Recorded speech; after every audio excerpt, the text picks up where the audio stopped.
নমস্কার বন্ধুরা, তোমরা সবাই কেমন আছো? আশা করি ভালো আছো। আজকে তোমাদের কোনো রান্নার ভিডিও দেব না।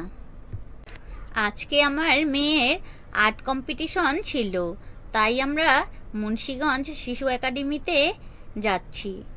সেই ভিডিওই তোমাদের সাথে শেয়ার করলাম।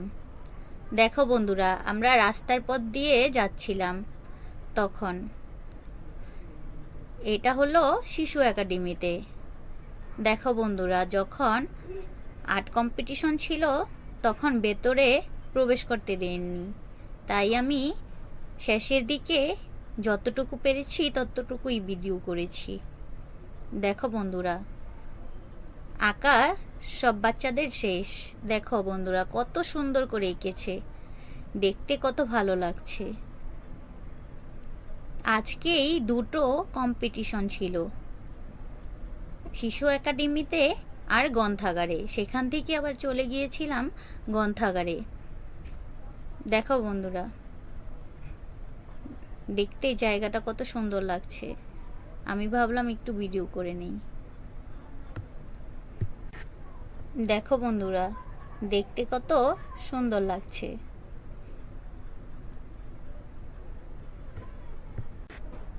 আজকে দু জায়গায়ই ছিল কম্পিটিশন, তাই একটু বাসায় আসতে দেরি হয়ে গেছিল। দেখো বন্ধুরা, জায়গাটা কত সুন্দর লাগছে। এখন বাচ্চারা কত সুন্দর করে ছবি আঁকে, ভাবলেও অবাক লাগে এত সুন্দর করে কিভাবে ছবি আঁকে। সব কিছুই পারে এখনকার বাচ্চারা। দেখো বন্ধুরা, গ্রন্থাগারেও আঁকছে সব বাচ্চারা। দেখো, আমি দূর থেকে যতটুকু পেরেছি ততটুকুই করেছি। অনেক বাচ্চাদের শেষ হয়ে গেছে, চলে যাচ্ছে।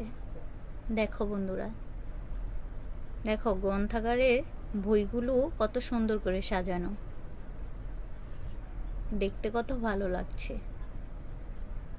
মনটাও ভরে গেল এত সুন্দর গুছানো দেখে। অনেকেই পড়তে যায়, বই গল্প করে পড়ে আসে। দেখো বন্ধুরা, আজকে কম্পিটিশন থেকে এসে তাড়াতাড়ি আলু সেদ্ধ, উচ্ছে দিয়ে ডাল, আলু পটলের রসা, সাথে চাটনিও রান্না করেছিলাম। একটু দেরি হয়ে গেছে, সমস্যা নেই, তাও রান্না করা হয়ে গেছে। ঠিক টাইম মতো খাওয়া দাওয়া হয়ে গেছে। বন্ধুরা, তোমাদের ভিডিওটি কেমন লাগলো কমেন্ট করে অবশ্যই জানিও।